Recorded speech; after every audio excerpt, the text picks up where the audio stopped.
ആദരണീയരായ സജ്ജനങ്ങൾക്ക് വിനീത പ്രണാമം.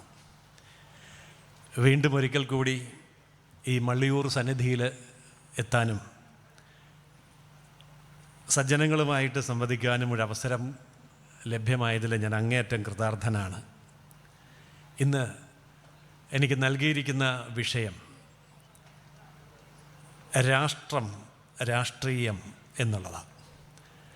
എൻ്റെ മേഖല അതായതുകൊണ്ട് തന്നെ ആയിരിക്കാം തിരുമേനി അങ്ങനെ ഒരു വിഷയമാണ് എനിക്ക് നൽകിയത്. അത് വളരെ സന്തോഷമായി. വളരെയേറെ പഠനവിധേയമാക്കേണ്ട, അറിഞ്ഞിരിക്കേണ്ട ഒരു വിഷയം തന്നെയാണ് രാഷ്ട്രം, രാഷ്ട്രീയം. രാഷ്ട്രം എവിടെ നിന്നാണ് ഉത്ഭവിക്കുന്നത്? നമ്മുടെ ജീവിതത്തിൽ രാഷ്ട്രത്തിൻ്റെ പ്രാധാന്യം എന്താണ്? ഇത് അറിയാതെ ജീവിച്ചാൽ ജീവിതം ദുരിതപൂർണം തന്നെ ആയിരിക്കും. ഇന്ന് നമ്മൾ ഏതെങ്കിലും തരത്തിലുള്ള ദുരിതം അനുഭവിക്കുന്നുവെങ്കിൽ അതിൻ്റെ അടിസ്ഥാന കാരണം രാഷ്ട്രമെന്ന സത്യത്തെ തിരിച്ചറിയാൻ കഴിയാതെ ജീവിക്കുന്നത് കൊണ്ടാണ്. ഒരു വ്യക്തി, നമ്മിൽ നിന്ന് തന്നെ തുടങ്ങാം. നാം എന്ന വ്യക്തി, ആ വ്യക്തി കുറേ കൂടി വളരുമ്പോൾ, വികസിക്കുമ്പോൾ കുടുംബം എന്ന നിലയിലെത്തും. കുടുംബം കുറേ കൂടി വികസിക്കുമ്പോൾ കുലം എന്ന നിലവാരത്തിലേക്ക് എത്തും. കുലം വികസിക്കുമ്പോൾ സമൂഹം എന്ന അവസ്ഥയിലേക്ക് വളരും. സമൂഹം വികസിക്കുമ്പോൾ അത് രാജ്യമെന്ന അവസ്ഥയിലേക്ക് എത്തും. രാജ്യങ്ങൾ വികസിക്കുമ്പോൾ അത് രാഷ്ട്രമെന്ന പൂർണ്ണതയെ പ്രാപിക്കും. ഇത്തരം വിവിധ രാഷ്ട്രങ്ങളെ ഉൾക്കൊള്ളുന്നതാണ് നമ്മുടെ ലോകം, ഭൂലോകം എന്ന് വേണമെങ്കിൽ പറയാം. അപ്പോൾ പ്രപഞ്ചത്തിൻ്റെ ഒരു ഘടന വ്യക്തിയിൽ നിന്ന് തുടങ്ങി രാഷ്ട്രത്തിലെത്തുമ്പോഴാണ് അത് പൂർണ്ണതയെ പ്രാപിക്കുക, സമ്പൂർണ്ണമാവുക. അതുകൊണ്ട് രാഷ്ട്രമെന്ന് പറയുന്ന സങ്കല്പം കേവലം രാഷ്ട്രീയക്കാർ മാത്രം കൈകാര്യം ചെയ്യപ്പെടേണ്ട ഒന്നല്ല. നമുക്ക് ചുമതലയുണ്ട്. നമ്മുടെ ഈ സമാജത്തെ സമാജപുരുഷൻ എന്ന രൂപത്തിലാണ് നമ്മുടെ പൂർവികർ ദർശിച്ചത്. സമാജപുരുഷൻ, പുരുഷൻ എന്ന വാക്കിന് സ്ത്രീ പുരുഷൻ എന്നുള്ള അർത്ഥത്തിലല്ല, വ്യക്തി എന്നുള്ള നിലയിൽ. അപ്പോൾ സമാജപുരുഷൻ ഏത് രൂപത്തിലാണ് വർത്തിക്കുന്നത്? അതിനും ഭാരതത്തിൽ കൃത്യമായ നിർവചനമുണ്ട്. അതിൽ നമ്മൾ ദർശിക്കുന്ന സമയത്ത് മുഖം, അതിന് താഴെ കൈകൾ, അതിന് താഴെ ഉരസ്, അതിന് താഴെ കാലുകൾ. ഇതിന് നമുക്ക് നല്ല പരിചയമുണ്ട്. ബ്രാഹ്മണ, ക്ഷത്രിയ, വൈശ്യ, ശൂദ്ര എന്ന രീതിയിൽ ഇതിനെ ഉപമിച്ച് നമ്മൾ കണ്ടിട്ടുണ്ട്. ശരിയാണ്. എന്നാൽ രാഷ്ട്രപുരുഷനിൽ വരുമ്പോഴോ? രാഷ്ട്രപുരുഷനിൽ വരുമ്പോഴും ഏതാണ്ട് അതുപോലെയാണ്. പക്ഷെ കുറെ കൂടെ ബൃഹത്താണ്, കുറെ കൂടി വലുതാണ്. ഒരു രാഷ്ട്രത്തിൻ്റെ ആത്മാവിനെ ചിതി എന്ന് വിളിക്കും. നമ്മുടെ മനുഷ്യരുടെയൊക്കെ ആത്മാവിനെ നമ്മൾ ആത്മാവ് എന്ന് വിളിക്കും. ജീവാത്മാവ്, പരമാത്മാവ് എന്നൊക്കെ വിളിക്കും. അത് നമുക്കറിയാം. പക്ഷെ രാഷ്ട്രത്തിനൊരു ആത്മാവുണ്ട്. രാഷ്ട്രത്തിന് ആത്മാവുള്ളത് കൊണ്ടാണ് രാഷ്ട്രങ്ങൾ ഉണ്ടാവുന്നത്. ആത്മാവ് നഷ്ടപ്പെട്ടാലോ പിന്നെ രാഷ്ട്രമില്ല. അങ്ങനെ ഇല്ലാതെ പോയ 83 രാഷ്ട്രങ്ങൾ ലോകത്തുണ്ട്. 84 രാഷ്ട്രങ്ങളായിരുന്നു ലോകമെങ്ങും സമ്പൂർണ്ണതയെ പ്രാപിച്ച് നിലനിന്നിരുന്നത്. പിന്നീട് നഷ്ടപ്പെട്ടു പോയ 83 രാഷ്ട്ര ശരീരങ്ങൾ ഇന്ന് അവശിഷ്ടങ്ങളായിട്ടൊക്കെ ചരിത്രത്തിൽ കാണാം. പക്ഷെ ഭാരതം ഇന്നുമുണ്ട്, ചരിത്രകാലത്തുണ്ട്, ഇന്നുണ്ട്, നാളെ ഉണ്ടായിരിക്കുകയും ചെയ്യും. അതിൻ്റെ കാരണം ചിതി നഷ്ടപ്പെട്ടിട്ടില്ല, ആത്മാവ് നഷ്ടപ്പെട്ടിട്ടില്ല. ഭാരതം എന്ന രാഷ്ട്രത്തിൻ്റെ ആത്മാവ് ഇന്നും ജ്വലിക്കുന്നുണ്ട്, ജാഗ്രതാണ്. അതുകൊണ്ട് ഭാരതം ഇന്നും ഉണ്ട്. അപ്പോൾ ഈ സമാജപുരുഷനിലെ ഈ ബോധത്തെ, ഈ അറിവിനെ കൈകാര്യം ചെയ്യുന്ന ഭാഗം, അതിൻ്റെ മുഖം, തല, തലച്ചോറ്, ബുദ്ധി, മനസ്സ് ഇതൊക്കെ ചേരുന്ന ആ ഭാഗം ചിന്തിക്കാനും പ്രവർത്തിക്കാനുള്ള ആജ്ഞ കൊടുക്കാനും എല്ലാത്തിനെയും നിയന്ത്രിക്കാനും എല്ലാത്തിനെയും മനസ്സിലാക്കാനും പഠിക്കാനും ഒക്കെയുള്ള ആ ഒരു കേന്ദ്രം, അതിനെയാണ് നമ്മൾ ശിരസ്സായിട്ട് സങ്കല്പിക്കുക. അത് സത്യമാണ് താനും. അതിനെയാണ് ബ്രാഹ്മണൻ, അറിവ് എന്ന ഭാഗത്ത് നമ്മൾ സങ്കല്പിക്കുന്നത്. അതും ശരിയാണ്. അപ്പം രാഷ്ട്ര ശരീരത്തിൽ ഈ സമാജപുരുഷനിൽ ഈ കാര്യങ്ങൾ ചിന്തിക്കുകയും ആ വിഷയങ്ങൾ പഠിക്കുകയും അതിനനുസരിച്ചുള്ള കർമ്മങ്ങൾ ആസൂത്രണം ചെയ്യുകയും ഭരണനിർവഹണം നടത്തുകയും കാര്യങ്ങളെ മുൻകൂട്ടി പ്ലാൻ ചെയ്യുകയും എല്ലാ കാര്യങ്ങളും ചെയ്യുന്ന ആ ഭാഗം രാഷ്ട്രപുരുഷൻ്റെ തലയാണ്, മുഖമാണ്, ഉത്തമാംഗമാണ്. ഇനി അതിന് താഴേക്ക് വരുമ്പോൾ നെഞ്ചും കൈകളുമാണ്. കൈകൾ നെഞ്ചിലേക്കാണ് ബന്ധിപ്പിച്ചിരിക്കുന്നത്. അത് ക്ഷത്രിയധർമ്മമാണ് ചെയ്യുന്നത്. എന്താണ് ക്ഷത്രിയധർമ്മം? നമുക്കെല്ലാവർക്കും അറിയാം ക്ഷത്രിയധർമ്മം എന്താണ്. ഈ ക്ഷത്രിയധർമ്മത്തിനെ എന്തുകൊണ്ടാണ് കൈകളോട് ഉപമിച്ചത്? പലരും പറയും കൈകൊണ്ട് ആയുധമെടുത്ത് പോരാടുന്നത് കൊണ്ടാണ്. ശരിയാണ്. പക്ഷെ അത് മാത്രമല്ല ശരി. ക്ഷത്രിയധർമ്മം എന്ന് പറഞ്ഞാൽ പരിപാലനം എന്നുള്ളതാണ്. അപ്പോൾ ഒരു രാഷ്ട്രത്തിൻ്റെ പരിപാലനം നടത്തേണ്ടത് ക്ഷത്രിയരാണ്. ഇന്നത്തെ ഭാഷയിൽ പറഞ്ഞാൽ പൊളിറ്റീഷ്യൻസ്, രാഷ്ട്രീയക്കാർ. രാഷ്ട്രപരിപാലനം നടത്തേണ്ടവർ രാഷ്ട്രീയക്കാർ. എങ്ങനെയാണ് രാഷ്ട്രീയക്കാർ രാഷ്ട്രപരിപാലനം നടത്തേണ്ടത്? നമ്മളിത് പൊളിറ്റിക്കൽ സയൻസിൽ കൂടി പഠിക്കേണ്ട ആവശ്യമില്ല, പഠിപ്പിക്കേണ്ട ആവശ്യമില്ല. ഒരു ഉദാഹരണം പറഞ്ഞു കൊടുത്താൽ മതി. നമ്മുടെ പുതിയ തലമുറയോട്, കുട്ടികളോട് പറയുമ്പോൾ രാഷ്ട്രീയക്കാരെന്താ ചെയ്യേണ്ടത് എന്ന് പറഞ്ഞു കൊടുക്കേണ്ടത് ഇങ്ങനെയാണ്. ഇപ്പോൾ നമ്മുടെ ശരീരം ജീവനോടെ ഇരിക്കുന്നു, അല്ലെങ്കിൽ ജീവനോടെ നടക്കുന്നു. അങ്ങനെ ഒരു ദിവസം നടക്കുമ്പോൾ കാലിലൊരു മുള്ളു കൊണ്ടു. കാലിൽ ഒരു മുള്ളു കൊണ്ടാൽ ആദ്യം ആ മുള്ളുകൊണ്ട കാലിൻ്റെ ഭാഗത്ത് ഇടപെടുന്നത് ആരാണ്? ചിന്തിച്ചു നോക്കുക. ബുദ്ധിയാണോ, മനസ്സാണോ, ആത്മാവാണോ, കണ്ണാണോ, ചെവിയാണോ, മൂക്കാണോ? ഒന്നുമല്ല, കൈയാണ്. കാലിൽ മുള്ളു കൊണ്ടാൽ ആദ്യം കൈ അവിടെ ചെല്ലും. എവിടെ? മുള്ളു കൊണ്ട ഭാഗത്ത്. മുള്ള എവിടെയാണ് കൊണ്ടത്? എത്രമാത്രം ആഴത്തിലാണ് കയറുന്നത്? അതിൻ്റെ അഗ്രം പുറത്തേക്ക് നിൽപ്പുണ്ടോ? അത് എടുത്തു കളയാൻ സാധിക്കുമോ എന്നൊക്കെ അന്വേഷിക്കുന്ന ആരാണ്? പരിഹാരം ചെയ്യാൻ പുറപ്പെട്ടത് ആരാണ്? കൈയാണ്. ക്ഷത്രിയൻ്റെ ധർമ്മം അതാണ്, പൊളിറ്റീഷ്യൻ്റെ ധർമ്മം അതാണ്. അതായത് ഒരു ആപത്ത് വന്നാൽ അവിടെ ആ നിമിഷം ഇടപെടണം. അതാണ് രാഷ്ട്രീയക്കാരൻ ചെയ്യേണ്ടത്. സങ്കടം വന്നാലോ? കരയുന്നത് നമ്മളാണെങ്കിലും കരയുന്നത് വേറൊരാളാണെങ്കിലും കൈ എന്താ ചെയ്യുക? രാഷ്ട്രീയക്കാരൻ, പൊളിറ്റീഷ്യൻ എന്താ ആദ്യം ചെയ്യേണ്ടത്? നമ്മുടെ കണ്ണ് നിറഞ്ഞൊഴുകിയാലും നമ്മുടെ കൈയാണ് അവിടെ ആദ്യം ചെല്ലുക, കാലല്ല, അല്ലെങ്കിൽ മറ്റാരെങ്കിലും അല്ല. കൈ ആദ്യം ചെന്നിട്ട് നമ്മുടെ കണ്ണ് തുടയ്ക്കും, എന്നിട്ട് വേണമല്ലോ കാണാൻ. മറ്റൊരാളുടെ കണ്ണുനീര് കണ്ടാലോ അപ്പോഴും നമ്മൾ അറിയാതെ തുടച്ചു പോവും. അതാരുടെ ധർമ്മമാണ്? ക്ഷാത്രധർമ്മമാണ്, പൊളിറ്റീഷ്യൻ്റെ ധർമ്മമാണ്, രാഷ്ട്രീയക്കാരൻ ചെയ്യേണ്ടതാണ്.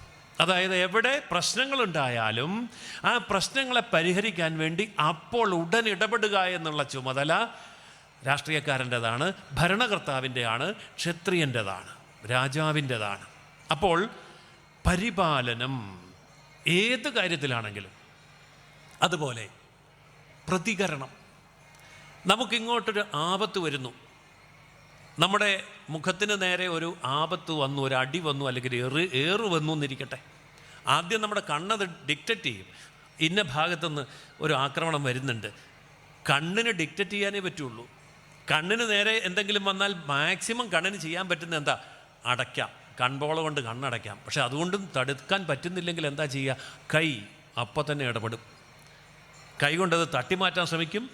ഇല്ലെങ്കിൽ അറിയാതെ കണ്ണും മുഖവും പൊത്തിപ്പിടിച്ചു പോകും. എന്താ കാരണം?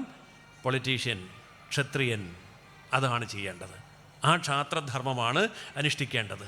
അപ്പോൾ കൈ എന്നുള്ളതിൻ്റെ ഉദാഹരണം എത്ര ഗംഭീരമാണ്.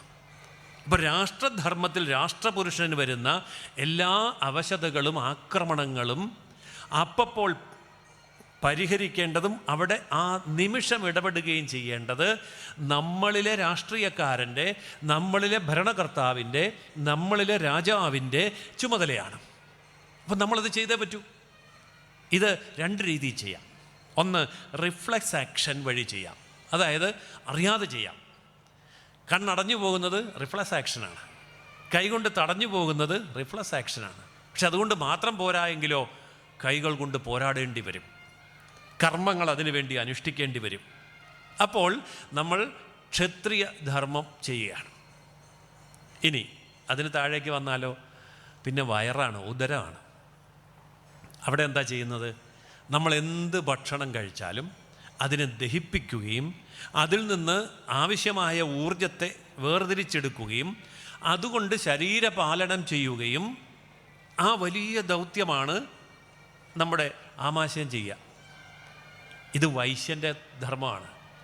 എന്തൊക്കെ സാധ്യതകളുണ്ടോ അതിനെ മുഴുവൻ കച്ചവടമാക്കി മാറ്റുകയും അതിനെ മാനേജ് ചെയ്യുകയും അതിൽ നിന്ന് സമ്പത്തിനെ സൃഷ്ടിക്കുകയും ആ സമ്പത്തിനെ വിതരണം ചെയ്യുകയും ആ സമ്പത്തിനെ റീഇൻവെസ്റ്റ് ചെയ്യുകയും പുനർ നിക്ഷേപം നടത്തി അതിനെ വർദ്ധിപ്പിക്കുകയും ചെയ്യുക. ഇത് വയറിൻ്റെ ചുമതലയാണ്. വയറങ്ങനെ ചെയ്തുകൊണ്ടിരിക്കുക. കിട്ടുന്നത് ചിലപ്പോൾ ഒരു നാരങ്ങയായിരിക്കും, അല്ലെങ്കിൽ ചിലപ്പോൾ ഒരു ഓറഞ്ചായിരിക്കും, അതല്ലെങ്കിൽ ചിലപ്പോൾ ചക്കപ്പഴമായിരിക്കും, ചിലപ്പോൾ മറ്റെന്തെങ്കിലും ആയിരിക്കും. എന്തോ ആവട്ടെ, കിട്ടിയതെന്തോ എന്നുള്ളതല്ല, കഴിച്ചതെന്തോ എന്നുള്ളതല്ല, കഴിച്ചതിൽ നിന്ന് എന്ത് കിട്ടും, ഏത് സത്തയെ വേർതിരിച്ചെടുക്കാൻ പറ്റും, അതിനെ എവിടെ ഉപയോഗിക്കാൻ പറ്റും, അതിൽ ശേഖരിച്ച് വെക്കേണ്ടത് ശേഖരിച്ച് വെക്കണം, ഉപയോഗിക്കേണ്ടത് ഉപയോഗിക്കണം. അപ്പോൾ അങ്ങനെയൊക്കെ ചെയ്യുന്ന ധർമ്മം വൈശ്യധർമ്മം ചെറിയ കാര്യമല്ല, ചെറിയ കാര്യമല്ല. ഇനി ഈ 3 കാര്യങ്ങൾ ഇവിടെ ചെയ്യുന്ന സമയത്ത് ഇവർക്കുണ്ടാകുന്ന ഒരു ദോഷമുണ്ട്. ഇതധികം ചർച്ച ചെയ്യപ്പെടാത്തൊരു വിഷയമാണ്, നമ്മൾ ശ്രദ്ധിക്കേണ്ട ഒരു വിഷയമാണ്. അതായത് ഭരണാധികാരിയാവുന്ന തല കാര്യങ്ങളൊക്കെ തീരുമാനമെടുക്കുകയും ചിന്തിക്കുകയും രൂപപ്പെടുത്തുകയും പ്രതികരിക്കുകയും അതിന് ആജ്ഞ കൊടുക്കുകയും ഒക്കെ ചെയ്യുന്ന ബുദ്ധി, ആ ബുദ്ധി കുറേ കഴിയുമ്പോൾ കാര്യങ്ങളൊക്കെ ഭംഗിയായിട്ട് നടക്കുന്നു എന്നൊരവസ്ഥ വന്നാൽ എന്ത് പറ്റുമെന്നറിയോ? നമുക്കൊക്കെ വ്യക്തി ജീവിതത്തിലും കുടുംബജീവിതത്തിലും ബിസിനസ്സിലും ഒക്കെ ഇത് സംഭവിക്കുന്നുണ്ട്. എന്താ? ആലസ്യം. എല്ലാം ഭംഗിയായിട്ട് പോകുന്നുണ്ട്, വലിയ പ്രശ്നങ്ങളൊന്നുമില്ല, ഇതിനി അങ്ങ് പൊക്കോളും എന്ന് തോന്നിയാൽ ആലസ്യം നമ്മളെ പിടികൂടും. എന്തുകൊണ്ടാണ് ഭാരതം നശിച്ചു പോയത് എന്ന് പലരും ഇങ്ങനെ അത്ഭുതപ്പെടാറുണ്ട്. ഭാരതത്തിൽ ഇത്രമാത്രം കലകളുണ്ടായിരുന്നു, സമ്പത്തുണ്ടായിരുന്നു, യോദ്ധാക്കളുണ്ടായിരുന്നു, വലിയ ചക്രവർത്തിമാരുണ്ടായിരുന്നു, ധനുർവേദമുണ്ടായിരുന്നു, ആയുർവേദമുണ്ടായിരുന്നു. അറിവിൻ്റെ പാരവാരം അല്ലെങ്കിൽ തലസ്ഥാനം ഭാരതമായിരുന്നു. സമ്പത്തിൻ്റെ തലസ്ഥാനം ഭാരതമായിരുന്നു.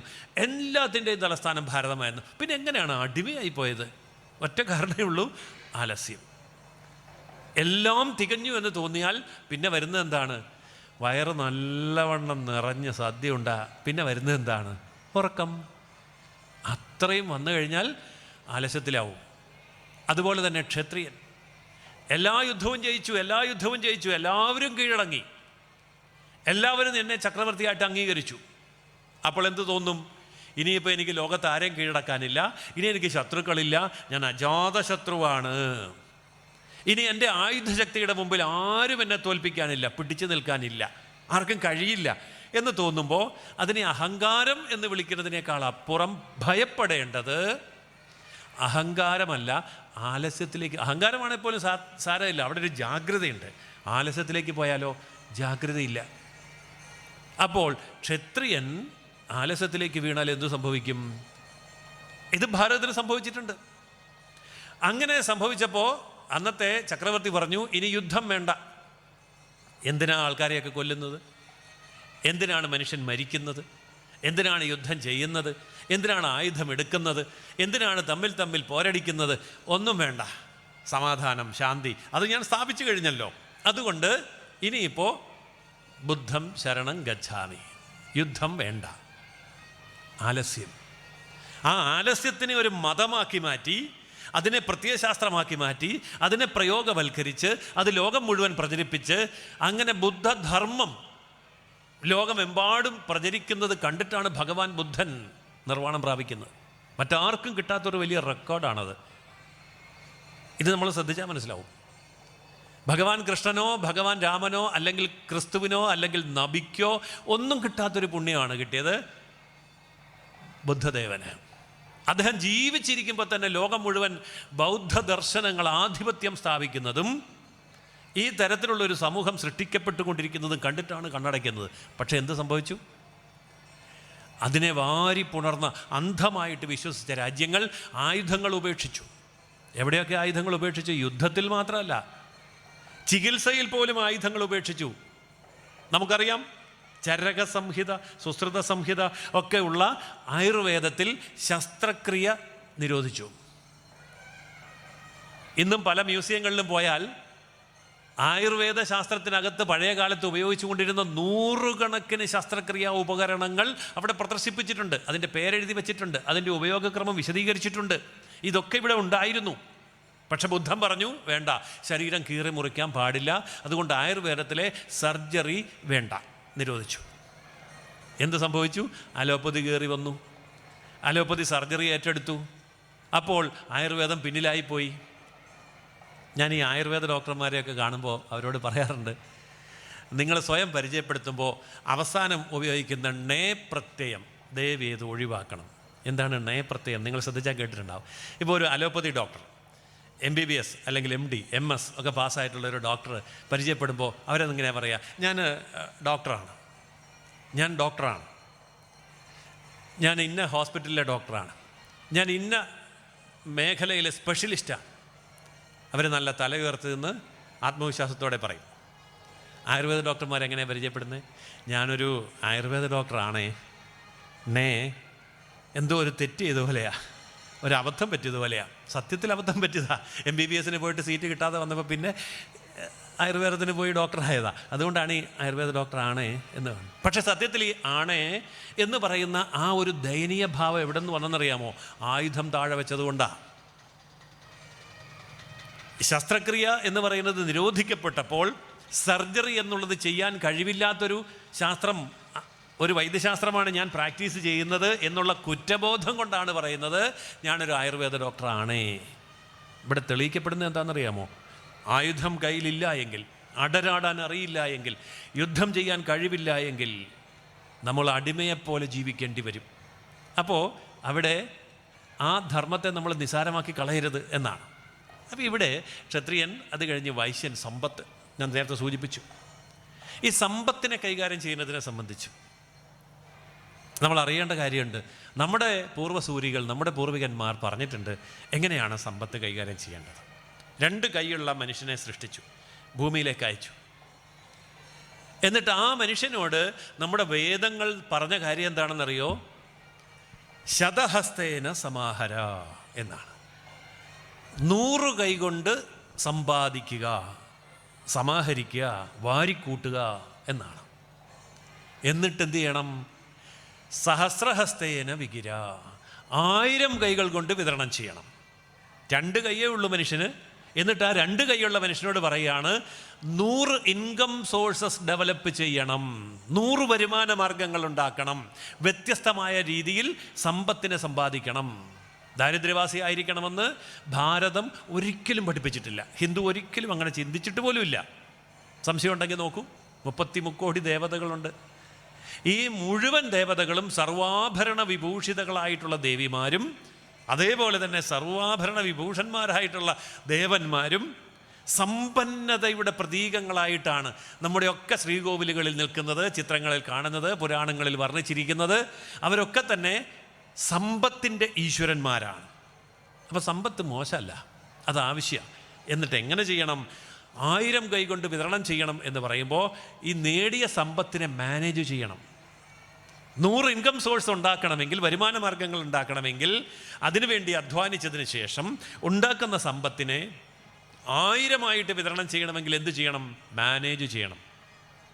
സമ്പത്തിനെ മാനേജ് ചെയ്യണം. അങ്ങനെ മാനേജ് ചെയ്ത് അതിനെ വളർത്തിയെടുക്കണം. എന്നിട്ട് ആവോളം ആസ്വദിക്കണം. എന്താണ് ഭാരതം അങ്ങനെ പറയാൻ കാര്യം? ഇതിനൊരു പരിധിയുണ്ട്. നമ്മൾ പറയും പരിധിയുള്ളത് ഭക്ഷണത്തിനാണ്. എത്ര ഭക്ഷണം കൊടുത്താലും കുറച്ച് കഴിയുമ്പം പറയും മതി. എന്താ കാരണം? നിറഞ്ഞു.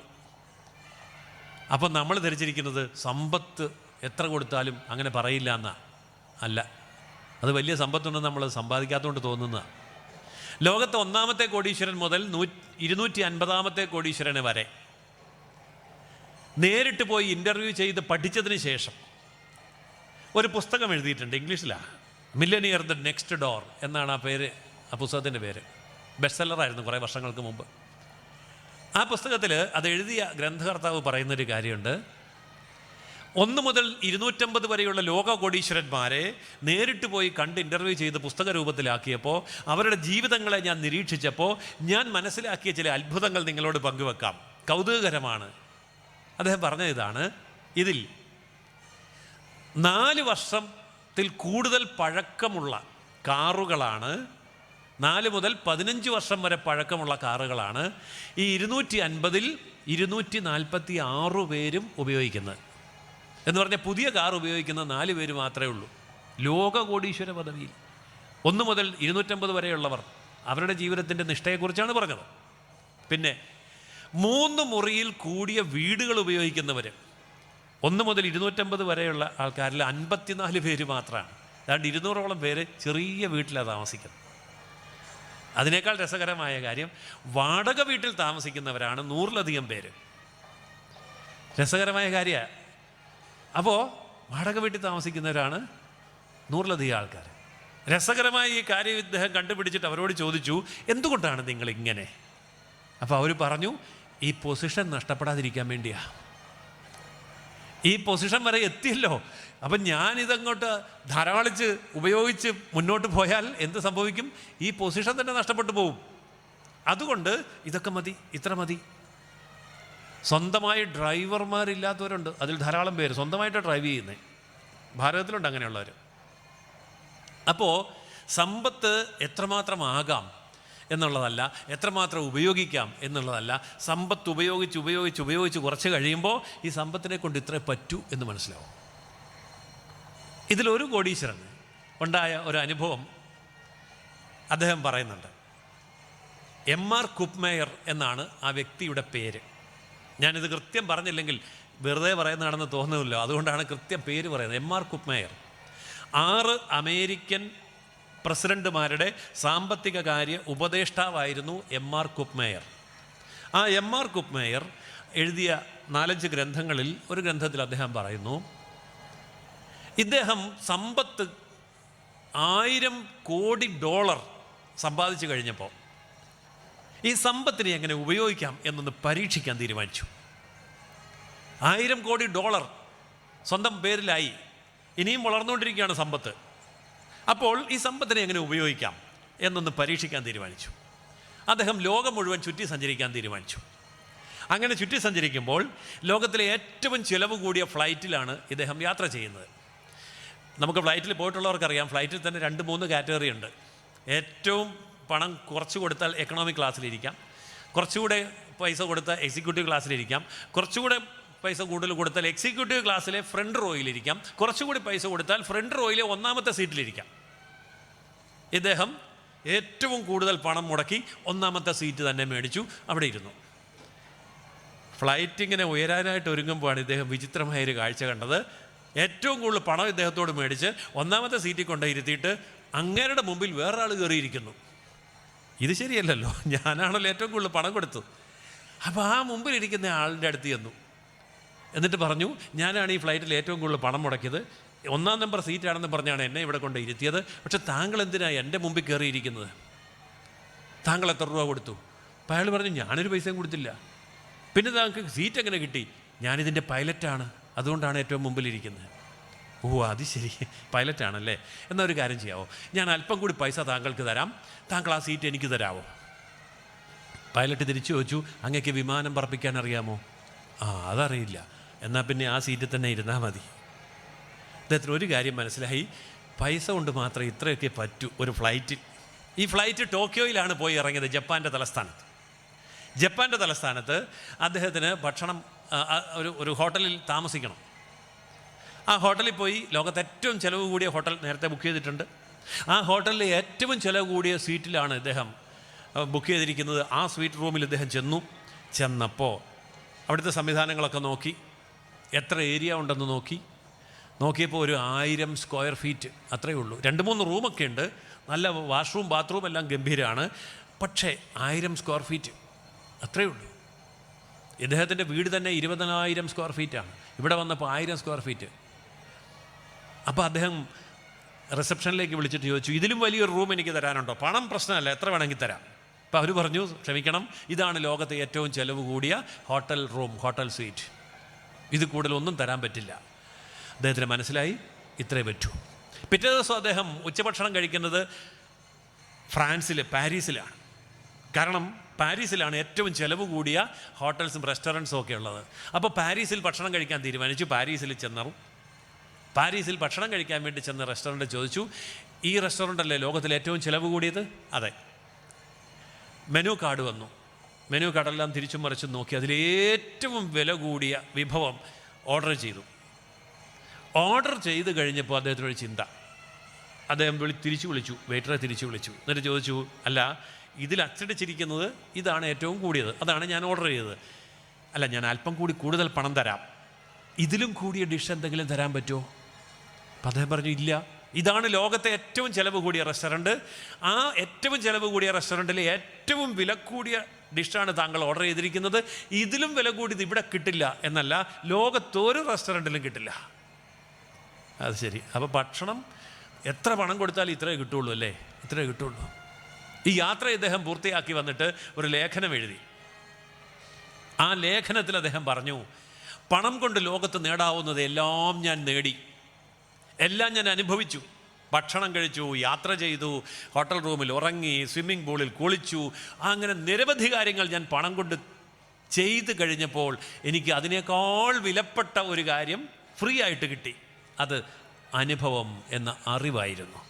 പണം കൊണ്ട് ഇത്രയൊക്കെ സാധിക്കൂ, പരിധിയുണ്ട് എന്നാണ്.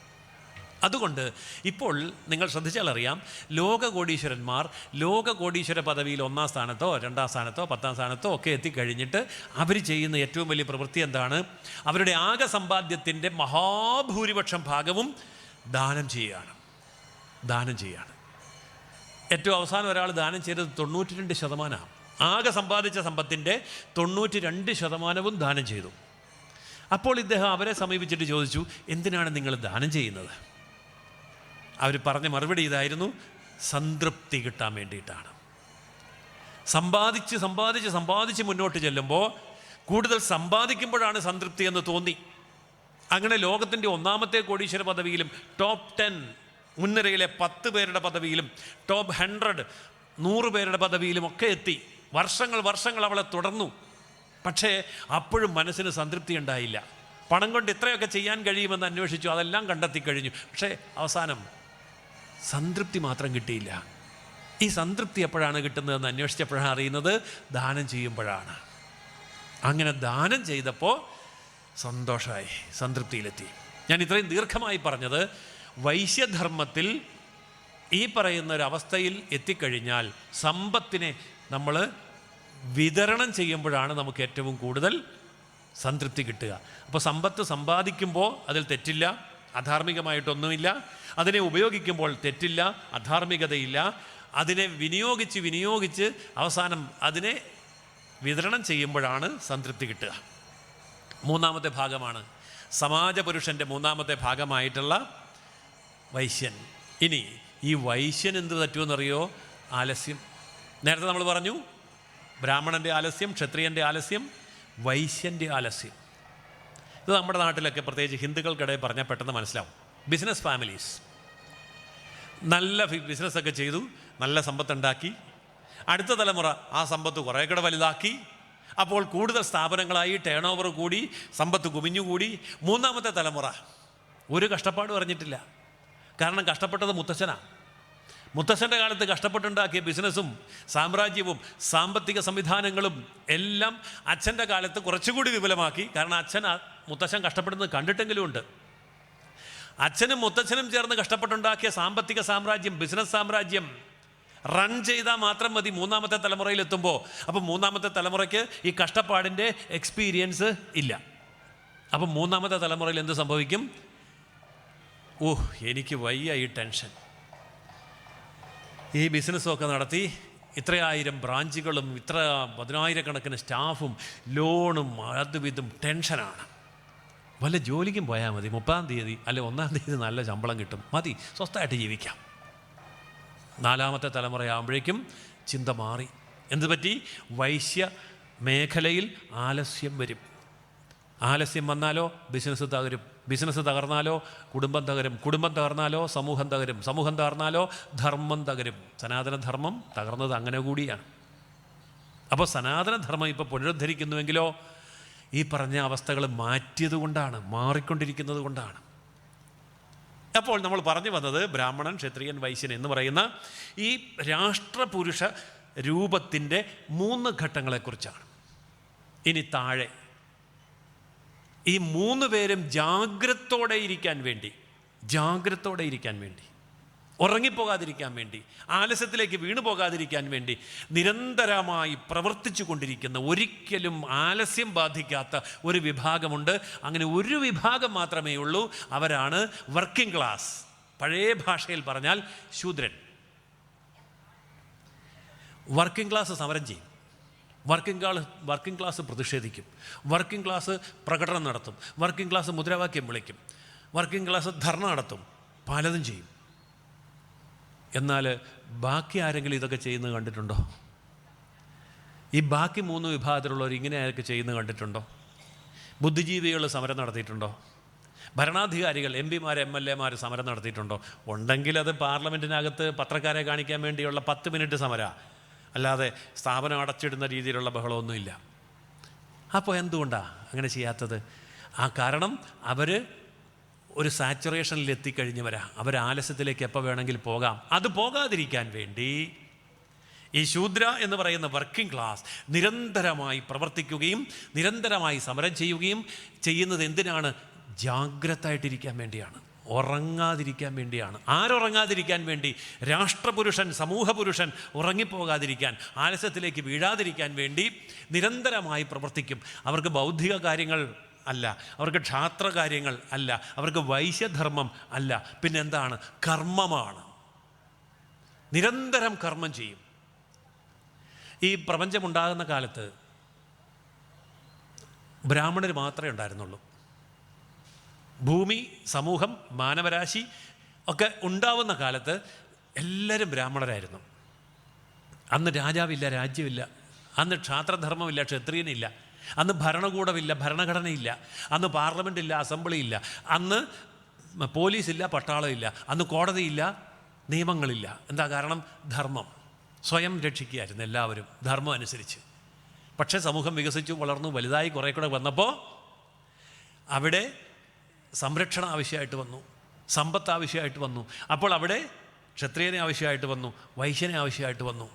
അങ്ങനെ പല വിഭാഗങ്ങളായിട്ട് സമൂഹം വളരും തോറും പിളരുന്ന ഒരവസ്ഥയിൽ എത്തി. പക്ഷേ അതിനെയൊക്കെ നിയന്ത്രിച്ച് മുന്നോട്ട് കൊണ്ടുപോകാൻ ഈ ക്ഷത്രിയ ധർമ്മത്തിന് നേതൃത്വം കൊടുക്കുന്ന ഭരണാധികാരികൾ ധർമ്മത്തെ നിയമം എന്ന രീതിയിലേക്ക് മാറ്റി, നിയമത്തെ ഭരണം എന്ന രീതിയിലേക്ക് മാറ്റി, ഭരണത്തെ ഭരണഘടന വെച്ചിട്ട് നിയന്ത്രിച്ചു. അപ്പോൾ പാർലമെൻറ്റും അസംബ്ലിയും ഒക്കെ ഉണ്ടായി, ഭരണഘടനയുണ്ടായി, നിയമങ്ങളുണ്ടായി, കോടതിയുണ്ടായി, പട്ടാളമുണ്ടായി, പോലീസുണ്ടായി, ജയിലും ഉണ്ടായി. അപ്പോൾ എന്തിനു വേണ്ടി? ഇതൊക്കെ ചെയ്യാൻ ഈ സംവിധാനങ്ങളൊക്കെ വേണ്ടി വന്നു. നമ്മൾ പറഞ്ഞു വരുന്നത് ശൂദ്രൻ, വർക്കിംഗ് ക്ലാസ്. വർക്കിംഗ് ക്ലാസ്സിന് ഒരു പ്രത്യേകതയുണ്ട്. വർക്കിംഗ് ക്ലാസ്സിന് അവധിയില്ല. കള്ളൻ എപ്പോഴെങ്കിലും, കൊള്ളക്കാരൻ എപ്പോഴെങ്കിലും, ആതങ്കവാദി, ഭീകരപ്രവർത്തകൻ എപ്പോഴെങ്കിലും ഇന്ന് ഞായറാഴ്ചയാണ്, ഇന്ന് ബോംബ് പൊട്ടിക്കണ്ട, ഇന്ന് വെടിവെക്കണ്ട എന്ന് വെക്കാറുണ്ടോ? ഇന്ന് വെള്ളിയാഴ്ചയാണ്, ഇന്ന് കള്ളൻ മോഷ്ടിക്കണ്ട. കള്ളന് കലണ്ടറില്ല, മോഷ്ടാവിന് കലണ്ടറില്ല, കൊള്ളക്കാരന് കലണ്ടറില്ല, ടൈം പീസും ഇല്ല, ക്ലോക്കില്ല, രാത്രിയില്ല, പകലില്ല, മഴയില്ല, വെയിലില്ല, ചൂടില്ല, തണുപ്പില്ല, ബന്ധുവില്ല. അവന് ഒരു അവധിയില്ല. 24/7 ആക്റ്റീവാണ്. ആര്? അധർമ്മി. അധാർമികമായിട്ട് പ്രവർത്തിക്കുന്നവന് അവധി ദിവസങ്ങളും അവധി നിമിഷങ്ങൾ പോലും ഇല്ല. ജാഗ്രതാണ് എപ്പോഴും. ധർമ്മിഷ്ഠനാണ് അവധി, വ്രതം, ഞായറാഴ്ച, വെള്ളിയാഴ്ച, അമാവാസ്യ, ചാതുർമാസ്യം, ഇതെല്ലാം നല്ല ആൾക്കാർക്കുള്ളതാണ്. ചീത്ത ആൾക്കാർക്കോ എപ്പോഴും ആക്റ്റീവാണ്. അപ്പോൾ അങ്ങനെ വരുമ്പോൾ എന്തൊക്കെ ചെയ്യണം? ഇവർക്ക് ഈ ജാഗ്രതയായി നിൽക്കുന്നവരെ എന്ത് ചെയ്യണമെന്ന് ക്ഷത്രിയൻ അറിയാം. അപ്പോൾ ക്ഷത്രിയൻ അങ്ങനെയുള്ളവർക്കൊരു പണി കൊടുത്തു. ബോർഡർ സെക്യൂരിറ്റി ഫോഴ്സ്, BSF, രാജ്യത്തിൻ്റെ അതിർത്തി കാക്കുക. ഉറങ്ങാതിരിക്കണം, ആക്റ്റീവായിരിക്കണം. എപ്പോൾ എവിടെ നിന്ന് ശത്രു എങ്ങനെ നുഴഞ്ഞു കയറും, അത് ഭൂമിക്ക് അടിയിലൂടെ തുരങ്കത്തിൽ കൂടെയാണോ വരുന്നത്, ഡ്രോണുകൾ അയച്ചിട്ടാണോ വരുന്നത്, ലേസർ ബീമായിട്ടാണോ വരുന്നത്, ഇനി വെടിയുണ്ടായിട്ടാണോ വരുന്നത്, എന്തു വന്നാലും അപ്പോൾ തന്നെ പ്രതിരോധിക്കാവുന്ന തരത്തിൽ ജാഗ്രതയായിട്ട് 24 മണിക്കൂറും കഴിയണമെങ്കിൽ അത് ആർക്കാണ് കഴിയുക? അത് ശൂദ്രനാണ് കഴിയുക, വർക്കിംഗ് ക്ലാസ്സിനാണ് കഴിയുക. ഇനി ഞാൻ പറയുന്ന കാര്യം വളരെ ശ്രദ്ധാപൂർവം കേൾക്കണേ. എന്തിനാ? നിങ്ങൾക്ക് അറിയാൻ വയ്യാഞ്ഞിട്ടൊന്നുമല്ല, അറിയാവുന്ന കാര്യമാണ്. പക്ഷെ മക്കൾക്ക് പറഞ്ഞു കൊടുക്കാൻ വേണ്ടിയാണ്. മക്കളോട് ചോദിക്കണം, എന്തിനാണ് ഒരാളെ കാണുമ്പോൾ ഭാരതീയർ കാല് തൊട്ട് വന്നിക്കുന്നത്? തല തൊട്ട് വന്നിച്ചാൽ പോരെ? കൈ തൊട്ട് വന്നിച്ചാൽ പോരെ? വയറ് തൊട്ട് വന്നിച്ചാൽ പോരെ? നെഞ്ച് തൊട്ട് വന്നിച്ചാൽ പോരെ? നമ്മളെല്ലാവരും അറിഞ്ഞോ അറിയാതെയോ ചെയ്യുന്നതും നമ്മുടെ മക്കളെ പഠിപ്പിക്കുന്നതും മക്കളെ കാല് തൊട്ടോഴൂ എന്താ കാര്യം?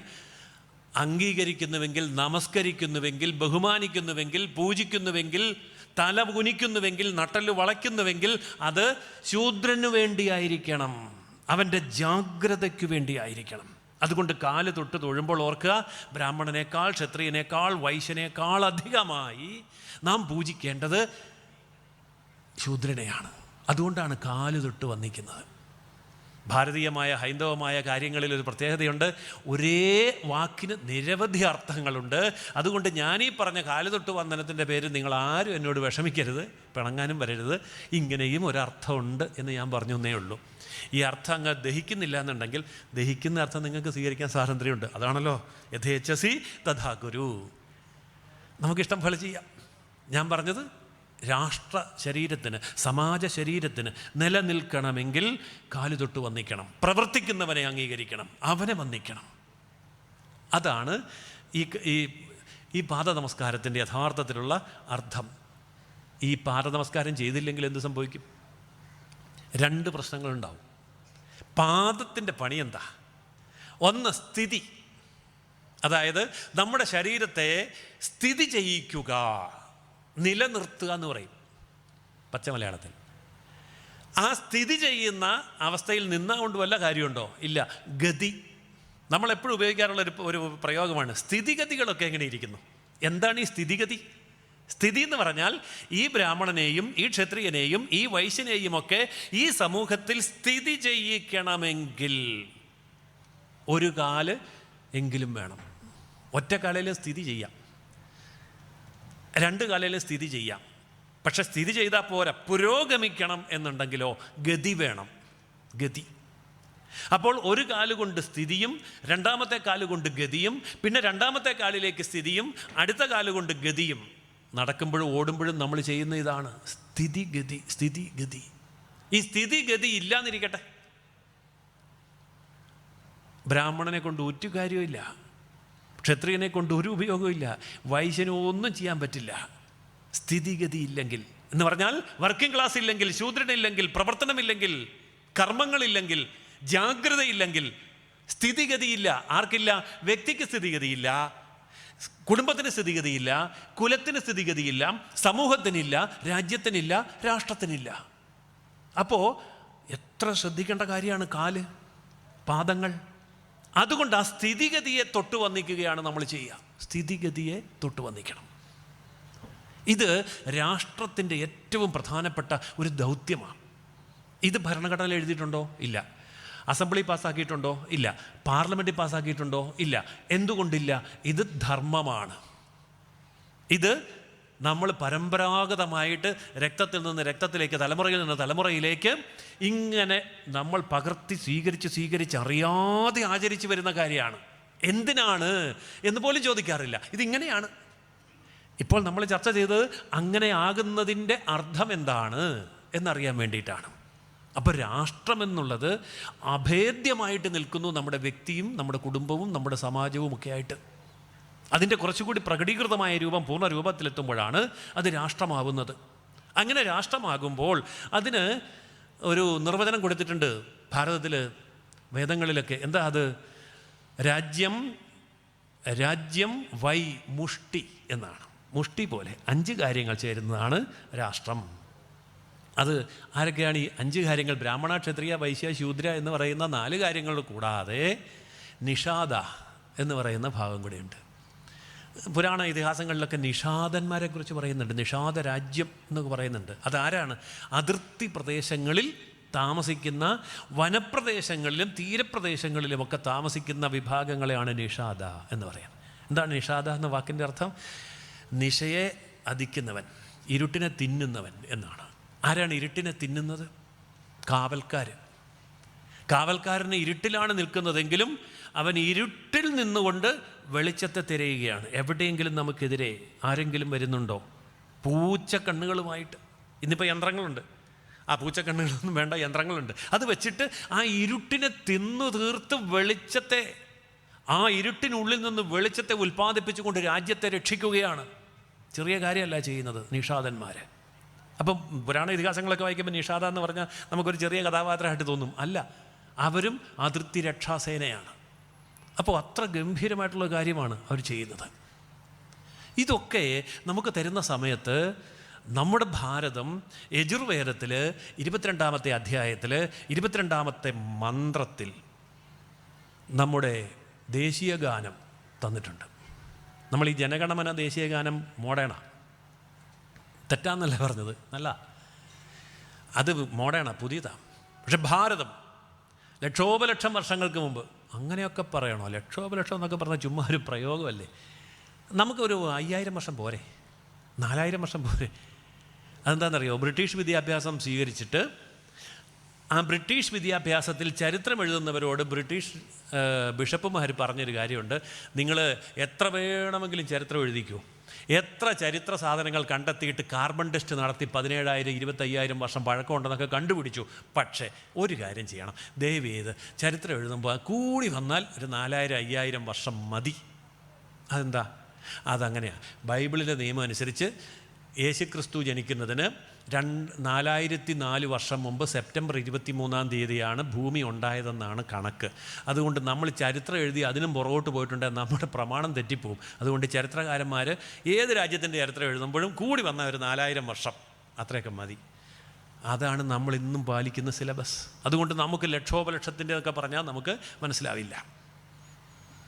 74,000 വർഷങ്ങൾക്ക് മുമ്പ് രാജസ്ഥാൻ മരുഭൂമിയിൽ കൂടെ ഒഴുകി ഇന്നത്തെ അറബിക്കടലിലേക്ക് ഒരു വെള്ളച്ചാട്ടം പോലെ പതിച്ചിരുന്ന സിന്ധു നദിയെക്കുറിച്ച് വ്യക്തമായി വിവരിക്കുന്നത് കണ്ട് കേട്ട ഒരു മനുഷ്യൻ. ഇത് ശരിയാണോ എന്നൊരു സംശയം. ഇങ്ങനൊരു സാധനം ഇപ്പം ഇല്ല. അല്ല, സോറി, സിന്ധു നദിയല്ല, സരസ്വതി നദി ഇപ്പം ഇല്ല. അപ്പോൾ ഇതൊരു കെട്ടുകഥയല്ലേ? അതുകൊണ്ട് ഈ കെട്ടുകഥയാണെന്നൊന്ന് തെളിയിക്കണം. കാരണം ഇതിന് സയൻറ്റിഫിക് ആയിട്ടുള്ള യാതൊരു എവിഡൻസും ഇല്ല, അതിന് യാതൊരു ബേസും ഇല്ല എന്ന് തെളിയിക്കണം. അതുകൊണ്ട് സരസ്വതി നദി എവിടെ നിന്ന് ഉത്ഭവിച്ചിരുന്നു, എതിലേ കൂടെയാണ് ഒഴുകിയത്, എവിടെയാണ് ചെന്ന് ചേർന്നതെന്നെല്ലാം ഇയാൾ സയൻറ്റിഫിക്കായിട്ട് പഠിച്ചു. ആ റൂട്ടെല്ലാം കണ്ടുപിടിച്ചു. ഈ റൂട്ടെല്ലാം കണ്ടുപിടിച്ചിട്ട് ഈ സരസ്വതി നദിയെ ഇയാൾ അന്വേഷിക്കാൻ സയൻറ്റിഫിക്കായിട്ട് ഇറങ്ങിത്തിരിച്ചപ്പോഴാണ് കാണുന്നത് ഇതിപ്പോഴും ഒഴുകുന്നുണ്ട്, മണ്ണിനടിയിൽ കൂടെയാണെന്ന് മാത്രം. അവസാനം ഇത് കണ്ടുപിടിച്ചപ്പോൾ ഇദ്ദേഹത്തിന് മനസ്സിലായി ഇത് സത്യമാണ്, ഉള്ളതാണ്. സരസ്വതി നദി ഇപ്പോഴും ഒഴുകുന്നുണ്ട്, പക്ഷേ ഭൂമിക്ക് അടിയിലൂടെയാണ് എന്ന് മാത്രം. അപ്പോൾ ആ സരസ്വതി നദി ഭൂമിക്ക് മുകളിലൂടെ ഒഴുകിയിരുന്ന 74,000 വർഷങ്ങൾക്ക് മുൻപ് അത് സമുദ്രത്തിലേക്ക് വെള്ളച്ചാട്ടം പോലെ പതിച്ചിരുന്നു എന്ന് നമ്മുടെ പഴയ ഗ്രന്ഥങ്ങളിൽ എഴുതി വച്ചിരുന്നുവെങ്കിൽ ആ ഗ്രന്ഥം എഴുതിയ കാലഘട്ടത്തിന് അപ്പുറത്തായിരിക്കുമല്ലോ ഈ യാഥാർത്ഥ്യം. അപ്പോൾ അന്ന് ഇവിടെ ഈ സംഭവം ഉണ്ടായിരുന്നു എന്ന് രേഖപ്പെടുത്തുന്നുവെങ്കിൽ ലക്ഷോപലക്ഷം വർഷങ്ങളുടെ ചരിത്രം ഇവിടെ ഉണ്ടല്ലോ, പഴക്കമുണ്ടല്ലോ. Evidence number 1. രണ്ടാമത്തേത് ആയുർവേദം കാര്യമായി പഠിക്കുന്നവർക്കറിയാം. അതിൽ രോഗങ്ങളെ വർഗീകരിക്കുന്ന ഭാഗത്ത് നൂറ്റാണ്ടുകൾ കൂടുമ്പോൾ ഭൂമിയിൽ പ്രത്യക്ഷപ്പെടുന്ന രോഗങ്ങൾ ഒരു പട്ടികയുണ്ട്. 1000 ആണ്ടുകൾ കൂടുമ്പോൾ ഭൂമിയിൽ പ്രത്യക്ഷപ്പെടുന്ന രോഗങ്ങൾ വേറൊരു പട്ടികയുണ്ട്. 10,000 വർഷങ്ങൾ കൂടുമ്പോൾ ഭൂമിയിൽ പ്രത്യക്ഷപ്പെടുന്ന രോഗങ്ങൾ മറ്റൊരു പട്ടികയുണ്ട്.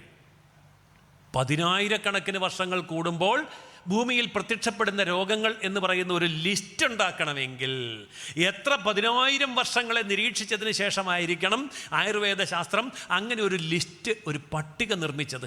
അപ്പോൾ ഭാരതീയ സംസ്കാരത്തിന് എത്ര ലക്ഷം വർഷങ്ങളുടെ പഴക്കമുണ്ട്. സിമ്പിൾ ലോജിക്കാണ്, അന്ധവിശ്വാസമൊന്നും വേണ്ട. ശരിക്കും പഠിക്കാൻ നമുക്ക് എവിഡൻസ് ബാക്കി കിടപ്പുണ്ട്.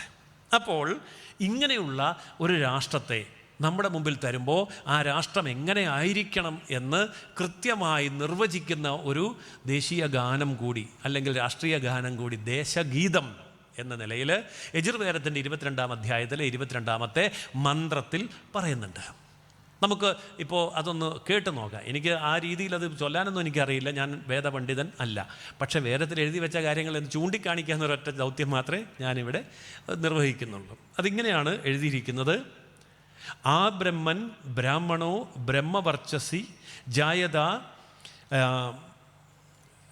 രാഷ്ട്രോ രാജന്യ ശൂര ഇഷവ്യോ അതിവ്യാധി മഹാരാഷ്ട്രോ ജായതാം ദോഗ്ധ്രൈ ധേനുർവ്യോഢ നാശു സപ്തി യോഷ ജിഷ്ണു രഥേഷ്ട സഭയോ യുവാസ്യ യജമാനസ്യ വീരോജയായത നികാമേ നികാമേ ന പർജ്യോ ഫലവദ്യോത ഔഷധയ പശ്ചന്താം യോഗക്ഷേമോ ന കൽപ്പതാം എന്നാണ് പറയുന്നത് 22-ാമത്തെ അധ്യായം 22-ാമത്തെ മന്ത്രം.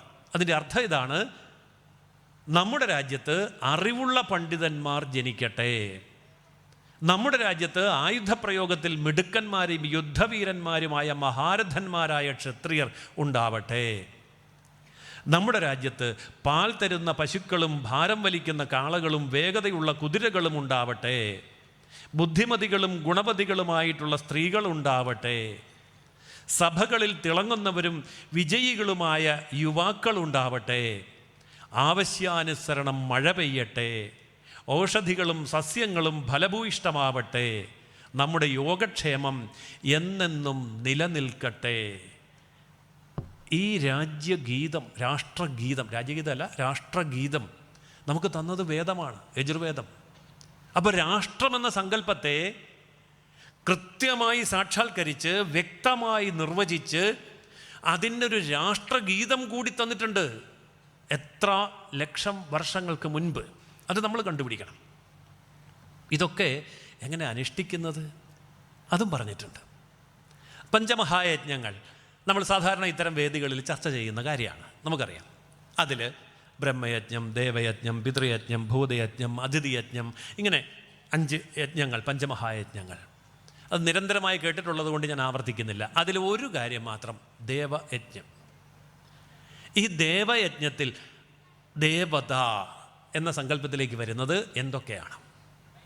ദേവത എന്ന് പറയുന്നത് പ്രകാശം ദേവതയാണ്, വായു ദേവതയാണ്, മണ്ണ് ദേവതയാണ്. ഇങ്ങനെ നിർവചിച്ച് വരുമ്പോൾ അതിൽ രാഷ്ട്രം ദേവതയാണ്. രാഷ്ട്രമെന്ന് പറയുന്നതും ദേവതയാണ്. എന്താണ് ദേവതയ്ക്ക് ഉള്ളൊരു പ്രത്യേകത? മനുഷ്യനെയും ചരാചരങ്ങളെയും അതേപോലെ തന്നെ സകല ജീവജാലങ്ങളെയും സംരക്ഷിക്കുകയും നിലനിർത്തുകയും വളർത്തുകയും ഒക്കെ ചെയ്യുന്ന ശക്തി, അതിന് പരിപോഷിപ്പിക്കുന്ന ശക്തി, അതെല്ലാം ദേവത. അപ്പോൾ വായു നമുക്ക് വേണം, ഇല്ലെങ്കിൽ മരിച്ചു പോവും. വെള്ളം വേണം, മരിച്ചു പോവും. മണ്ണ് വേണം, അതിൽ നിന്ന് ഭക്ഷണം കിട്ടണം, അല്ലെങ്കിൽ നമ്മൾ മരിച്ചു പോവും. പ്രകാശം വേണം, ഇല്ലെങ്കിൽ നമ്മൾ മരിച്ചു പോവും. ഇതെല്ലാം ദേവതയാണ്. നമ്മളെ നിലനിർത്തുന്നു, നമ്മളെ വളർത്തുന്നു, നമ്മളെ സംരക്ഷിക്കുന്നു, നമ്മളെ പരിപോഷിപ്പിക്കുന്നു. ഇതൊക്കെ ദേവതയാണ്. അതിനേക്കാൾ പ്രധാനപ്പെട്ട ഒരു ദേവതയാണ് രാഷ്ട്രം. രാഷ്ട്രമില്ലെങ്കിലോ? രാഷ്ട്രമില്ലെങ്കിൽ നമ്മളില്ല. ഇന്നും ധാരാളം യുദ്ധങ്ങൾ നടക്കുന്നു, അധിനിവേശങ്ങൾ നടക്കുന്നു. ഇതെല്ലാം നമ്മൾ വായിക്കുന്നു. അതിൻ്റെ പേരിൽ സ്വർണത്തിൻ്റെ വില കൂടുന്നു, ഡീസലിൻ്റെ വില കൂടുന്നു, എല്ലാ കാര്യങ്ങളും നമ്മൾ അനുഭവിക്കുന്നു. അപ്പോഴൊന്നും നമ്മൾ ചിന്തിക്കാറില്ല എന്തുകൊണ്ടാണ് ഇങ്ങനെയൊക്കെ. ചില പ്രദേശങ്ങളിൽ രാഷ്ട്രമില്ലാതാവുന്നു. ആ ദുരിതം അവർ മാത്രമല്ല അനുഭവിക്കുന്നത്, നമ്മളും അനുഭവിക്കുന്നു.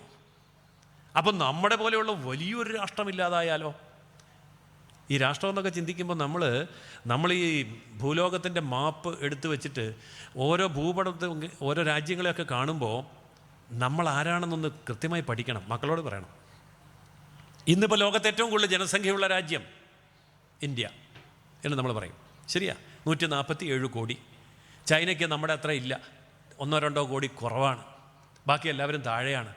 അങ്ങനെ നോക്കുമ്പോൾ വടക്കേ അമേരിക്കയിലെ മുഴുവൻ രാജ്യങ്ങളും ഒരു വലിയ ഭൂഖണ്ഡമാണ്. തെക്കേ അമേരിക്കയിലെ മുഴുവൻ രാജ്യങ്ങളും, യൂറോപ്പിലെ മുഴുവൻ രാജ്യങ്ങളും, ആസ്ട്രേലിയയും ചുറ്റുമുള്ള 18 ദ്വീപ് രാജ്യങ്ങളും എല്ലാം കൂടി ഒന്നിച്ചു കൂട്ടിയാൽ 96 രാജ്യങ്ങൾ വരും. ഈ 96 രാജ്യങ്ങളെ ജനസംഖ്യ ഒന്നിച്ചു കൂട്ടിയാൽ ഒരു ഇന്ത്യൻ ജനസംഖ്യയ്ക്ക് ഒപ്പം വരും. അപ്പം നമ്മൾ എത്ര വലുതാണ്? ആസ്ട്രേലിയ എന്ന രാജ്യത്തിൻ്റെ ജനസംഖ്യ ആകെ എടുത്താൽ ഒരു ദിവസം ഇന്ത്യയിലെ അമ്മമാർ പ്രസവിക്കുന്ന കുട്ടികളുടെ എണ്ണത്തിന് തുല്യമാണ്. ജനസംഖ്യാ ശാസ്ത്രജ്ഞന്മാർ പറയുന്നത് ഇന്ത്യ ഓരോ ദിവസവും ഓരോ ആസ്ട്രേലിയയെ പ്രസവിച്ചുകൊണ്ടിരിക്കുന്നു എന്നാണ്. അപ്പോൾ ജനസംഖ്യയിൽ നമ്മൾ എവിടെ നിൽക്കുന്നു? ഇനി അതിൻ്റെ ആന്തരാർത്ഥങ്ങളിലേക്ക് പോവുകയാണെങ്കിലോ 60 വയസ്സിന് മുകളിൽ പ്രായമുള്ളവരാണ് മറ്റു രാജ്യങ്ങളിലൊക്കെ ഉള്ളവർ ഭൂരിപക്ഷം പേരും. വാർദ്ധക്യത്തിലെത്തിയ രാജ്യങ്ങളാണ്. ലോകത്താകെയുള്ള ചെറുപ്പക്കാർ മധ്യവയസ്കരെ എടുത്താൽ അതിൽ 60% പേരും ഭാരതീയരാണ്. ലോകത്താകെയുള്ള വിദ്യാർത്ഥികളെ എടുത്താൽ 45% പേര് ഭാരതീയരാണ്. ഇംഗ്ലീഷ് അറിയാവുന്നവരെ മുഴുവൻ ഒന്നിച്ചു കൂട്ടിയാൽ അതിൽ ആകെ ലോകത്ത് ഇംഗ്ലീഷ് സംസാരിക്കുന്നവർ എത്ര രാജ്യങ്ങളിലാണ്? 28 രാജ്യങ്ങൾ. 28 രാജ്യങ്ങളിൽ ഇംഗ്ലീഷ് സംസാരിക്കുന്നവർ ഒന്നിച്ചു കൂട്ടിയാൽ എത്ര കോടി ജനങ്ങൾ വരും? അതിനേക്കാൾ കോടി ഇന്ത്യക്കാർക്ക്, കൂടുതൽ കോടി ഇന്ത്യക്കാർക്ക് ഇംഗ്ലീഷ് സംസാരിക്കാൻ അറിയാം, എഴുതാൻ അറിയാം, വായിക്കാൻ അറിയാം, കേട്ടാൽ മനസ്സിലാവും. അപ്പോൾ ഈ ലോകത്ത് ഏറ്റവും കൂടുതൽ ഇംഗ്ലീഷ് കൈകാര്യം ചെയ്യുന്ന ജനത ഏതാ? ഭാരതീയരാണ്. ലോകത്ത് കമ്പ്യൂട്ടർ ലിറ്ററസി ഉള്ള 100 പേരെ എടുത്താൽ 40 പേര് ഭാരതീയരാണ്. അപ്പോൾ കമ്പ്യൂട്ടർ കൈകാര്യം ചെയ്യുന്ന ലോക ജനത ഏതാണ്? ഭാരതീയരാണ്. ഇനി ഇത് കണക്ക് വളരെ വലുതാണ്. ഞാൻ ആ കണക്ക് പറഞ്ഞ സമയം കളയുന്നില്ല. ചുരുക്കി പറഞ്ഞാൽ ഈ രാഷ്ട്രയജ്ഞം, ദേവതായജ്ഞം, ദേവയജ്ഞം എന്ന് പറയുമ്പോൾ രാഷ്ട്രമെന്ന് പറയുന്ന ദേവതയ്ക്ക് വേണ്ടിയുള്ള യജ്ഞം നമ്മൾ അനുഷ്ഠിച്ചില്ല എങ്കിൽ രാഷ്ട്രം നമുക്ക് നഷ്ടപ്പെട്ടു പോകും. നമ്മളിപ്പോൾ ആധ്യാത്മികമായ കാര്യങ്ങളിൽ, ആത്മീയമായ കാര്യങ്ങളിൽ, ഭക്തിയുടെ വീഥികളിലൊക്കെ ഇങ്ങനെ യാത്ര ചെയ്യുമ്പോൾ അതേപോലെ തന്നെ പ്രാധാന്യമുള്ള ഒരു കാര്യമാണ് പഞ്ചായത്ത് ഇലക്ഷൻ മുതൽ പാർലമെൻറ്റ് ഇലക്ഷൻ വരെ മത്സരിക്കണം, ജയിക്കണം, ഭരിക്കണം. ഇതൊക്കെ നമുക്ക് കാണിച്ചു തന്നിട്ടുണ്ട്. ആര്? കൃഷ്ണൻ, രാമൻ, നബി, ക്രിസ്തു, ബുദ്ധൻ, ഇവരൊക്കെ പൊളിറ്റിക്കൽ ലീഡേഴ്സായിരുന്നു. സംശയമുണ്ടെങ്കിൽ അവരുടെ ചരിത്രം പഠിച്ചു നോക്കാം. ഭഗവാൻ കൃഷ്ണൻ കടന്നുപോയ രാജ്യങ്ങളിലൊക്കെ തന്നെ രാഷ്ട്രീയ വിപ്ലവങ്ങളിലൂടെ വലിയ പരിവർത്തനങ്ങൾ വരുത്തിയ വ്യക്തിയാണ് ഭഗവാൻ കൃഷ്ണൻ. ഭാഗവതം നമ്മൾ കേൾക്കുമ്പോൾ ഒന്ന് ശ്രദ്ധിച്ചാൽ മതി. ശ്രീരാമചന്ദ്രൻ എത്ര രാജ്യങ്ങളിലൂടെയാണ് പോയത്? അധികമൊന്നും പോയിട്ടില്ല. പോയ രാജ്യങ്ങൾ കിഷ്കിന്ധയാണെങ്കിൽ അവിടെ രാഷ്ട്രീയ പരിവർത്തനം ഉണ്ടാക്കി. പോയ രാജ്യം ലങ്കയാണെങ്കിൽ അവിടെ രാഷ്ട്രീയ പരിവർത്തനം ഉണ്ടാക്കി. അപ്പോൾ രാമൻ കടന്നുപോയ രാജ്യങ്ങളിലൊക്കെ രാഷ്ട്രീയ മാറ്റങ്ങൾക്ക് നേതൃത്വം കൊടുക്കുകയും അതിനുവേണ്ടി യുദ്ധം ചെയ്യുകയും സാമൂഹിക വിപ്ലവത്തിന് നേതൃത്വം കൊടുക്കുകയും ജനതയെ തന്നെ മാറ്റിമറിക്കുകയും ചെയ്തു. നല്ല പൊളിറ്റിക്കൽ ലീഡറായിരുന്നു ഭഗവാൻ രാമൻ, ഭഗവാൻ കൃഷ്ണൻ. ക്രിസ്തുവിൻ്റെ കാര്യം നമുക്ക് പറയണ്ട. കടന്നുപോയ രാജ്യങ്ങളൊക്കെ ക്രൈസ്തവ രാജ്യങ്ങളാക്കി മാറ്റി. നബിയുടെ കാര്യം പറയണ്ട. 60ഓളം രാജ്യങ്ങൾ ഇസ്ലാമിക രാജ്യങ്ങളാക്കി മാറ്റി. പൊളിറ്റിക്കൽ ലീഡേഴ്സ്, 100% രാഷ്ട്രീയ നേതാക്കന്മാർ. ഭഗവാൻ ബുദ്ധൻ ജീവിച്ചിരിക്കുന്ന കാലത്ത് ലോകം മുഴുവൻ ബൗദ്ധ രാജ്യങ്ങളാക്കി മാറ്റി. അപ്പോൾ ഇവരെയൊക്കെ പൂജിക്കുന്ന നമുക്ക് പഞ്ചായത്ത് തെരഞ്ഞെടുപ്പിൽ മത്സരിക്കാന്ന് പറയുമ്പോൾ ഞാനില്ല, എനിക്ക് സ്ഥാനാർത്ഥിയാകണ്ട എന്ന് പറഞ്ഞാൽ എന്ത് സംഭവിക്കും? തകർന്നു പോകും. ആര് തകർന്നു പോകും? രാഷ്ട്രം തകരും, സമാജം തകരും, സമൂഹം തകരും, കുടുംബം തകരും, നമ്മളും തകരും. അതുകൊണ്ട് രാഷ്ട്രം, രാഷ്ട്രീയം എന്നുള്ളത് യഥാർത്ഥത്തിൽ നമ്മുടെ ധർമ്മം തന്നെയാണ്. സനാതനധർമ്മത്തിൻ്റെ അവിഭാജ്യമായ ഘടകമെന്നല്ല, അടിത്തറ തന്നെയാണ്. ഈ രാഷ്ട്രം എവിടെ നഷ്ടപ്പെട്ടോ അവിടെ ധർമ്മം നഷ്ടപ്പെട്ടു. നമ്മളിപ്പോൾ ഇന്ത്യ എന്ന് പറയാൻ കാര്യം എന്താ? അതും കൂടെ പറഞ്ഞ് ഞാൻ അവസാനിപ്പിക്കുക. ഇന്ത്യ എന്ന് നമ്മളെ വിളിക്കാൻ കാര്യം എന്താ? മഹാഭാരതത്തിൻ്റെ പല ഭാഗങ്ങളും ഇപ്പോൾ ഇവിടെ ഇല്ലാത്തതുകൊണ്ടാണ്.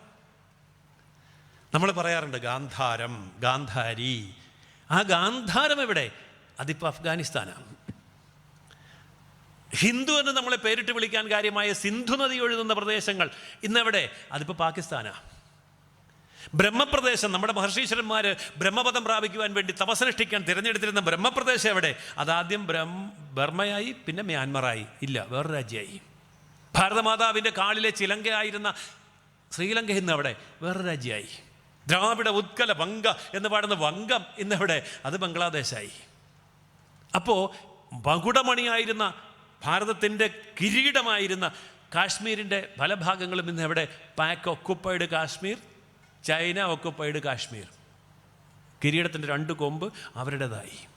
എന്തുകൊണ്ട്? രാഷ്ട്രമില്ലാതെ പോയതുകൊണ്ട്.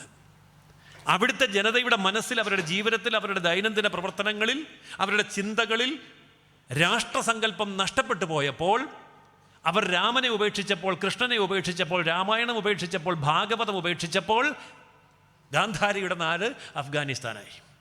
അങ്ങനെ പല നാടുകൾ. ഇതിവിടെ ഒന്നും തീരുന്നില്ല. ഞാനൊരിക്കൽ ഗൾഫ് നാടുകളിലൊരു യാത്ര ചെയ്യുന്ന സമയത്ത് ഒരു മരുഭൂമിയിൽ കൂടി ഇങ്ങനെ കാറിൽ പോവുക. ഒരു ഭാഗത്ത് ഒരു പ്രോഗ്രാം കഴിഞ്ഞ് വേറൊരു ഭാഗത്തേക്ക് ഇങ്ങനെ പോകുമ്പോൾ ഏതാണ്ട് 100 കണക്കിന് കിലോമീറ്റർ മരുഭൂമിയിലൂടെ വെറുതെ യാത്ര ചെയ്യണം. ഒന്നും കാണാനില്ല, മണലാരണ്യം മാത്രമേ ഉള്ളൂ. അപ്പോൾ എൻ്റെ കൂടെ വരുന്നത് ഒരു ടാക്സി ഡ്രൈവറല്ല, എൻ്റെ ഒരു സുഹൃത്താണ്. അതുകൊണ്ട് എനിക്ക് അദ്ദേഹത്തിൻ്റെ കൂടെ ഫ്രണ്ട് സീറ്റിലിരുന്നിട്ട് ഈ കാഴ്ച ചുമ്മാ മരുഭൂമിയൊക്കെ ഞാനധികം കണ്ടിട്ടില്ല, ആദ്യം കാണുക. ഇങ്ങനെ പോകുമ്പോൾ മരുഭൂമിയുടെ ഒരു ഭാഗത്തൊരു ചെറിയ ബോർഡ്, വളരെ ചെറിയൊരു ബോർഡ്. ആ ബോർഡ് ദൂരെ നിന്ന് കാണാം. ആ ബോർഡ് എന്താണെന്ന് ഇങ്ങനെ സൂക്ഷിച്ച് വായിച്ച് ചെന്നപ്പോൾ അവിടെ ടെമ്പിൾ എന്നിട്ടൊരു ആരോ ഇട്ടിരിക്കുന്നു. ഇവിടെ അമ്പലോ? അതില്ല, അത് പണ്ട് കാലത്ത് എന്തോ ഉണ്ട്, അവിടെ ഒരു പഴയ ഒരു മോണമെൻറ്റ്, അതെല്ലാം ചുറ്റിക്കെട്ടി അവിടെ പട്ടാളക്കാരൊക്കെ കാവൽ നിൽക്കുന്നത്, അവിടെ ആരും പോകാറൊന്നുമില്ല എന്ന് പറഞ്ഞു.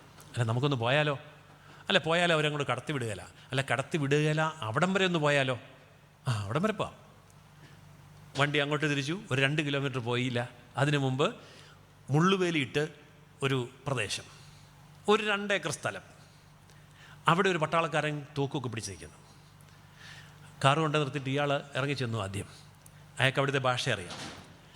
അപ്പോൾ അയാളോട് ഞാൻ പറഞ്ഞു, ഞാനൊരു ടൂറിസ്റ്റാണ്, ഇത് കാണാൻ വന്നതാണ്, ഒന്ന് അനുവദിക്കാമോ എന്ന് ചോദിക്കണം. അപ്പോൾ ഇദ്ദേഹം സുഹൃത്ത് വന്ന് ചോദിച്ചപ്പോൾ അദ്ദേഹം പറഞ്ഞു, നിങ്ങൾ എവിടെ നിന്നാണ് വരുന്നത്? ഞങ്ങൾ ഇന്ത്യയിൽ നിന്നാണ് വരുന്നത്. അപ്പോൾ അദ്ദേഹം പറഞ്ഞു, ഇവിടെ അനുവാദമില്ല, ആർക്കും ഇങ്ങോട്ട് പ്രവേശിക്കാൻ അനുവാദമില്ല, അതുകൊണ്ടാണല്ലോ എന്നെ ഇവിടെ ഡ്യൂട്ടിക്ക് ഇട്ടിരിക്കുന്നത്.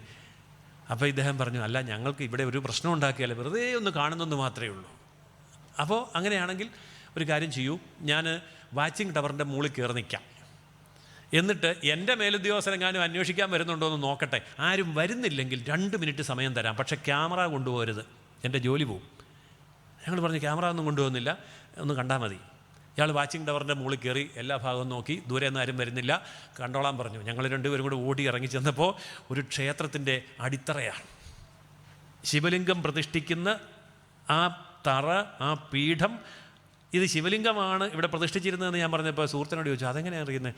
ഇവിടെ സോമസൂത്രമുണ്ട്, കൃത്യമായിട്ട് കാണാം. സോമസൂത്രം കല്ലിൽ കൊത്തി വെച്ചിട്ടുണ്ട്. ആ രേഖയുണ്ടല്ലോ, ആ രേഖ കൃത്യമായിട്ടുണ്ട്. അപ്പോൾ ഇതിനപ്പുറത്തൊരു കുളം കാണും. ആ കല്ലിൻ്റെ അപ്പുറത്തേക്ക് നോക്കിയപ്പോൾ ഉണ്ട്, അവിടെ വെള്ളമുണ്ട്, അവിടെ ഒരു കുളം, ഇടിഞ്ഞു പൊളിഞ്ഞ കുളമുണ്ട്. അപ്പോൾ കുളമുണ്ട്, ഇതെല്ലാമുണ്ട്, ഇത് ക്ഷേത്രമായിരുന്നു. അപ്പോൾ അവിടെ ഭാരതത്തിൻ്റെ ഭാഗമായിരുന്നു. ഇതിൽ പരം തെളിവ് വേണ്ട. ഖത്തർ എന്ന് പറയുന്ന രാജ്യത്തെ നാഷണൽ മ്യൂസിയത്തിൽ ചെന്നപ്പോൾ അവിടെ അറബി രാമായണം കണ്ടു. ആ അറബി രാമായണത്തിൽ നമ്മുടെ രാമായണത്തിൻ്റെ എല്ലാ ഭാഗങ്ങളും ഉണ്ട്, കൃത്യമായിട്ട് ചിത്രങ്ങൾ വഴി ചെയ്തിട്ടുണ്ട്. അതുകൊണ്ട് ഇത് വായിച്ച് നോക്കണ്ട, അറബി അറിയണ്ട, അല്ലാതെ തന്നെ നമുക്ക് മനസ്സിലാവും. അപ്പോൾ അവിടെ ഇതുണ്ടായിരുന്നു. രാമചരിതം, നമ്മുടെ രാമകഥ എഴുതിയ ഫാദർ കാമിൽ ബുൽക്കെ, അദ്ദേഹം ലോകത്തിൻ്റെ എല്ലാ പ്രാചീന പ്രദേശങ്ങളിൽ യാത്ര ചെയ്തപ്പോൾ അവിടെയൊക്കെ രാമകഥയുണ്ട്. അപ്പോൾ ഭാരതം എത്രമാത്രം എവിടെയെല്ലാം ഉണ്ടായിരുന്നു. കൂടുതൽ തെളിവ് നൽകി ഞാൻ സമയം കളയുന്നില്ല. അപ്പോൾ രാഷ്ട്രമെന്ന് പറയുന്ന സങ്കല്പം ലോകത്തിന് കൊടുത്തത് രാജ്യമെന്നും രാജാവെന്നും ഭരണകൂടമെന്നും പഞ്ചായത്തെന്നും മന്ത്രിസഭയെന്നും പൊതുസഭയെന്നും ജനസഭയെന്നും അസംബ്ലിയെന്നും പാർലമെൻറ്റെന്നും ഉപരിസഭയെന്നും അധോസഭയെന്നും എല്ലാം വേർതിരിച്ച് ജനത്തെ പഠിപ്പിച്ചത് ഭാരതമാണ്. അപ്പോൾ രാഷ്ട്രവും രാഷ്ട്രീയവും എന്ന് പറഞ്ഞാൽ അടിമുടി ഹിന്ദുത്വമാണ്, ഭാരതീയമാണ്. അത് നമ്മുടെ ദൗത്യമാണ്, നമ്മുടെ ചുമതലയാണ്. ഇതെന്ന് മറന്നു പോകുന്നോ അന്ന് നമ്മൾ അസ്തമിച്ചു പോകും. അതുകൊണ്ട് നമ്മുടെ ഈശ്വരന്മാർ അവതാരങ്ങൾ എടുത്തതൊക്കെ തന്നെ ഈ രാഷ്ട്ര സംരക്ഷണത്തിന് വേണ്ടിയാണ് എന്ന് പുരാണ ഇതിഹാസങ്ങളിൽ സുവ്യക്തമായിട്ട് രേഖപ്പെടുത്തിയിട്ടുണ്ട്. അവരുടെ ജീവിതത്തിൽ, അവതാരങ്ങളിൽ അത് വിശദീകരിച്ചിട്ടുമുണ്ട്. അതുകൊണ്ട് രാഷ്ട്ര സംരക്ഷണം എന്ന് പറയുന്നത് ധർമ്മ സംരക്ഷണം തന്നെയാണ്. രാഷ്ട്രവും രാഷ്ട്രീയവും നമ്മുടെ ജീവിതത്തിൻ്റെ ധർമ്മമാണ്. ആ ദൗത്യം പൂർത്തീകരിക്കുക എന്നുള്ളത് നമ്മുടെ ചുമതലയാണ്. അത് ചെയ്യാൻ നമുക്കെല്ലാവർക്കും സാധിക്കട്ടെ. അതിന് ഒരു വഴിമരുന്നിടാൻ വേണ്ടി ഇത്തരം ചിന്തകൾ, ചിതറിയ ചിന്തകളാണ് എങ്കിൽ പോലും ഞാൻ നിങ്ങളുമായിട്ട് പങ്കുവെക്കാൻ ഈ അവസരം ഉപയോഗിക്കുകയാണ് ചെയ്തത്. ഇത് നമ്മുടെ പുതിയ മക്കൾക്ക് പറഞ്ഞു കൊടുക്കണം, പുതിയ തലമുറയ്ക്ക് പറഞ്ഞു കൊടുക്കണം. അവരന്വേഷിക്കും, അവർ പഠിക്കും, അവർ കൂടുതൽ കാര്യങ്ങൾ അറിയും. എന്നിട്ട് അവരുടെ തലമുറയിലേക്ക് ഇത് പകർന്നു കൊടുക്കുമ്പോൾ നമ്മുടെ മഹാഭാരതം സമ്പൂർണ്ണമായി ലോകവന്ദ്യമായ ഭാരതത്തെ നമുക്ക് വീണ്ടും സൃഷ്ടിക്കാൻ കഴിയട്ടെ എന്ന് ആശംസിക്കുന്നു. നമസ്കാരം.